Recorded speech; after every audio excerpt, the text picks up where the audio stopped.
Depois da visita à fábrica da Mercedes em Sindelfingen, o grupo segue para Frankfurt. No caminho, os colegas lembram das longas perguntas do Edivaldo José Moura, o Pula, do Sindicato dos Metalúrgicos do ABC.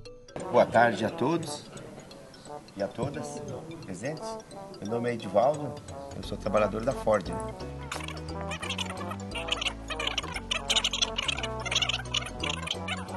E hoje, a única fábrica que se organiza em subcomitê.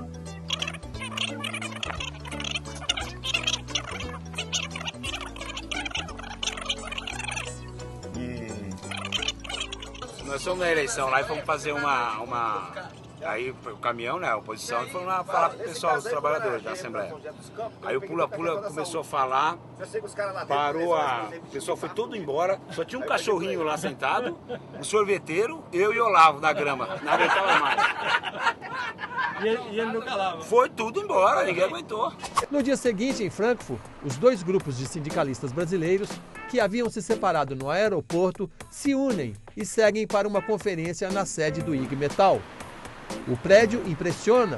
Com mais de 3 milhões e 200 mil filiados, o IG Metall representa, além de metalúrgicos, trabalhadores da indústria têxtil, de vestuário, indústria de madeira e plástico e indústria de informação e comunicação. O Brasil, né, a CUT, o sindicalismo cutista, né, que estava recém-formada naquela época, nos anos 80, ele se inspirou nesse modelo como um dos modelos mais importantes. A negociação coletiva a nível nacional foi coisa que também é uma reivindicação nossa até hoje, que nós ainda não virou realidade no Brasil. Também é uma coisa que nós nos inspiramos no modelo alemão. E, sobretudo, uma visão de que o local de trabalho, a empresa em si, é um universo do qual nós temos que nos apropriar. Apropriar no seguinte sentido: nós temos que discutir que a empresa tem que ter longevidade. A fábrica, né, produzindo produtos, né, é o que vai assegurar os empregos para que a gente possa assegurar salário, né, e continuação do crescimento. Então, se nós não discutimos produção, né, e postos de trabalho, nós não temos futuro para fazer reivindicações como sindicato, né? Então, esse é uma coisa que nós aprendemos com os alemães. A chefe da assessoria econômica do Ministério Brasileiro do Planejamento, Esther Dweck, viajou à Alemanha exclusivamente para essa apresentação. Ela mostrou os números positivos da economia brasileira, que anda na contramão da Europa, vítima de uma crise econômica interminável. Dos alemães, o que mais chamou a atenção?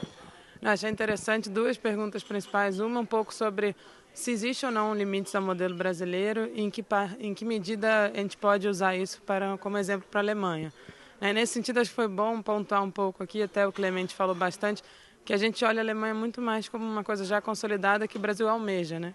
E agora, só que a Alemanha agora está vendo um momento que ela pode perder um pouco essa consolidação. Então, acho que nesse sentido ficou um pouco claro para os alemães que você poder garantir a promoção na questão social com o crescimento é super importante, e eles já tiveram isso e estão um pouco ameaçados, então acho que ficou claro para eles que existe sim algum tipo de interação nesses dois modelos, né? Clemente Gans Lúcio, diretor técnico do DIEESE, completou a apresentação de Esther com detalhes das mudanças positivas no Brasil nos últimos 10 anos, reforçando a necessidade de crescer com justiça social e sustentabilidade. Segundo ele, a situação não vai melhorar, enquanto os empresários só pensarem nos lucros, os trabalhadores só nos salários e os políticos somente na próxima eleição. É fundamental que a humanidade redirecione a sua produção econômica para uma produção de equilíbrio com a natureza. O movimento sindical precisa colocar isso no centro da sua pauta, porque quem produz economicamente o desequilíbrio ou poderá produzir economicamente uma sociedade em equilíbrio são os trabalhadores. Nós não podemos esquecer isso. Às vezes parece que somente o capital produz o desequilíbrio, mas nós não podemos esquecer que quem produz a riqueza para o capital são os trabalhadores. E eles têm que colocar isso no centro da sua pauta. Depois de cada apresentação, havia debate sobre os temas. O secretário de Relações Internacionais do IG Metall, Horst Mund, falou sobre a crise do euro. Para Horst, muitos especuladores apostam no fracasso da moeda. E a situação só vai melhorar se os líderes da União Europeia se unirem e se empenharem contra essa especulação, ajudando os países que mais sofrem com a crise através de programas de crescimento. Para o secretário, a cooperação internacional entre sindicatos é muito importante nesse momento. In education, so that long-term the growth prospects are reinstated. Peter Scherrer, secretário-geral da Federação Europeia de Metalúrgicos, defende a criação de uma regulação global que exija que todos os países respeitem regras ambientais e sociais, como na Europa.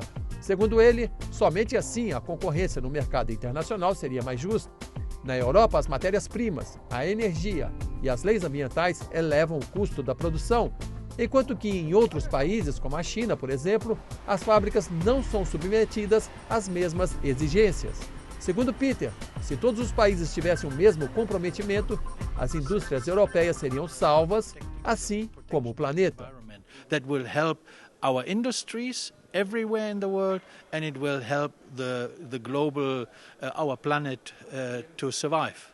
O coordenador do Departamento de Produção da Cogestão da Fundação Hans Böckler, Lothar Kamp, disse que as empresas multinacionais se adaptam facilmente à globalização e que os sindicatos precisam se mover nesse sentido, promovendo integração internacional para tomar decisões em relação às estratégias, com o objetivo de defender os interesses dos trabalhadores.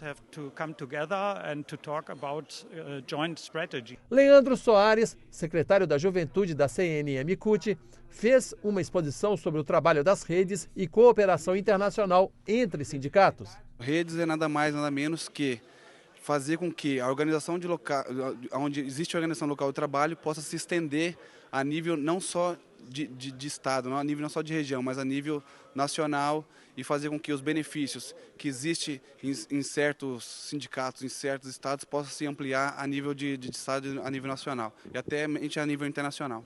Walter Sanches, então secretário de Relações Internacionais da CNM-CUT, falou sobre o comportamento das multinacionais no Brasil. O processo de implantação, no caso da Daimler, foi tão ou mais importante que o processo de negociação. Porque quando nós fomos negociar a implantação, nós negociamos até a tradução. Para vocês terem uma ideia, né, existia um termo lá que estava escrito assim, uma determinada provisão lá, o sindicato será consultado. Só que no original em alemão estava escrito, esse processo será com o sindicato negociado. Consultar e negociar são coisas totalmente diferentes. É um momento de voltar a fazer reflexão e dar uma oportunidade para uma boa parte dos nossos dirigentes sindicais brasileiros que negociam com empresas alemãs ou que trabalham em empresas alemãs, poderem conhecer a Alemanha, poder conhecer as empresas matrizes onde eles trabalham ou negociam e poder entrar em contato com essa realidade e debater esses modelos.